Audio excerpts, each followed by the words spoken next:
দুপুরবেলা রাস্তা অবরোধ করে সভাও করি না, বিনা কারণে আন্দোলন করে লোককে কষ্টও দিই না।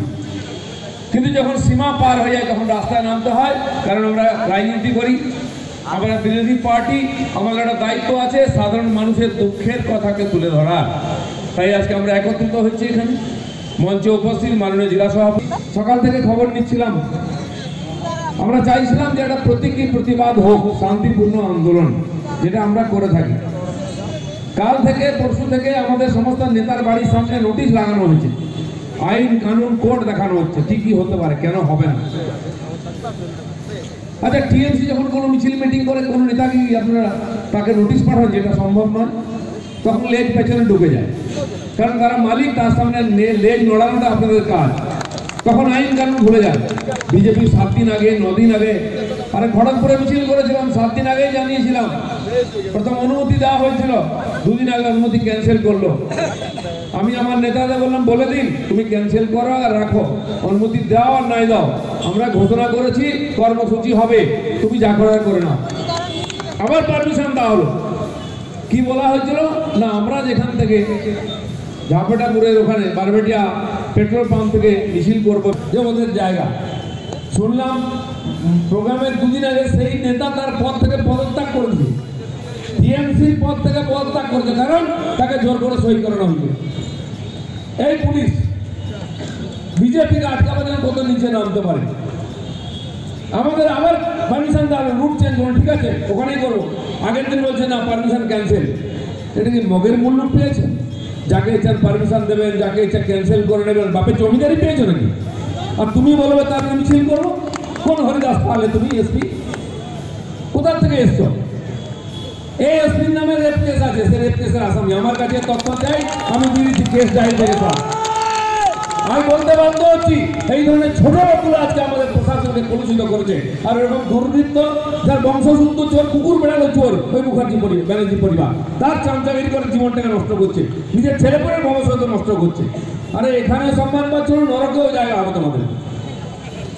আমরা মিছিল করেছিলাম, আমি বলেছিলাম 2টো কেস আমার নেওয়া হয়নি, জামিন আর একটা কেস দাও, আমি একসঙ্গে নেবো। কেস দিয়েছিল, একসঙ্গে জামিন দিয়েছি।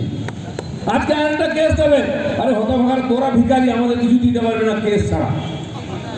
লোকের কাছ থেকে ক্যাশ নিচ্ছে আর বিজেপিকে কেস দিচ্ছে। এই হচ্ছে টিএমসি এবং তার পুলিশের কাম। তাই আজকেও দেখি 15 দিন আগে পারমিশন দিতে হয়। কোন যুগে কে পারমিশন দিচ্ছে ভাই 15 দিন আগে? টিএমসি কবে পারমিশন নিয়েছে দেখান একটা। আমাদের আইন শেখাচ্ছ? হ্যাঁ জানি, আমরা আইন মানি, সংবিধান মানি, গণতন্ত্র মানি, তাই আমাদেরকে আইন শেখানো হয়। যার ভারতবর্ষে যে রাজ্যে বিজেপি আছে, কোনো দিন কোনো বিরোধীকে আমরা আটকেছি? কোনো ভোটে একটা পাথর ইট মেরেছে, কেউ কাউকে বলেছে ভোট দিতে পারবে না একটা ভোটারকে? না, সেই জন্য আমরা জিতি। বিজেপি গণতন্ত্র মানে, গণতন্ত্র রক্ষা করে।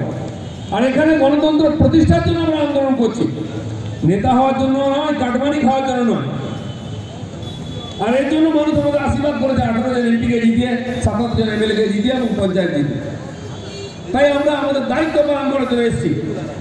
আজকে দেখলাম পুলিশের ছয়লা, মেদিনীপুর পুলিশে, মেদিনীপুর শহরেতে যারা থাকেন তারা চেষ্টা করুন, বাবা আবার ঠাকুরদা বেঁচে নেবে, জিজ্ঞেস করুন তো মেদিনীপুরের শহরে এতদিন পুলিশকে এত পুলিশ দেখেছে কি?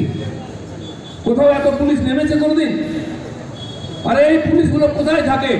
আমি খড়গপুরে থাকি, বেশি আমার হেডকোয়ার্টার এমপি অফিস।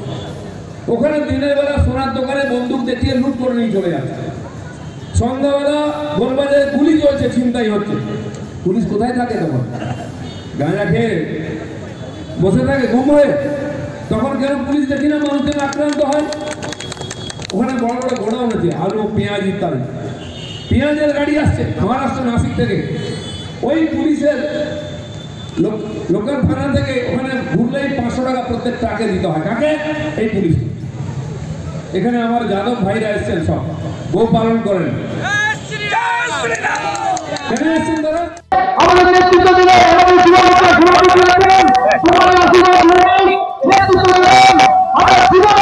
অ্যারেস্ট করেছে, আজকে কোর্টে তুলেছে, তারা প্রচার করেছিল। লোকাল খড়গপুর লোকালে সমস্ত মন্ডল প্রেসিডেন্ট নেতাকে থানায় ডাকা হয়েছে, বসিয়ে রাখা হয়েছে, তার মধ্যে বুদ্ধ মালোকে অ্যারেস্ট করে ঢুকিয়ে দেওয়া আজ এদিকে দেড়ুয়া থেকে আরম্ভ করে এদিকে শালবনির দিক থেকে আরম্ভ করে সব জায়গায় গাড়িকে ওখান থেকে আটকানো হয়েছে, তারা বেরিয়ে এসছে, রাস্তায় আটকেছে, ওদিক থেকেও আটকানো হয়েছে, ধর্মা মোড় থেকে আরম্ভ করে খড়গপুরের ওপাশে যেখানে গাড়ি দাঁড়িয়ে লোকেরা উঠছিল তাদেরকে নামিয়ে দেওয়া হয়েছে এবং রীতিমতো বাড়ি বাড়িতে ধমকি দেওয়া হয়েছে কাল থেকে। তারপরে আমাদের কর্মীরা এসছেন, আন্দোলন শুরু হলো।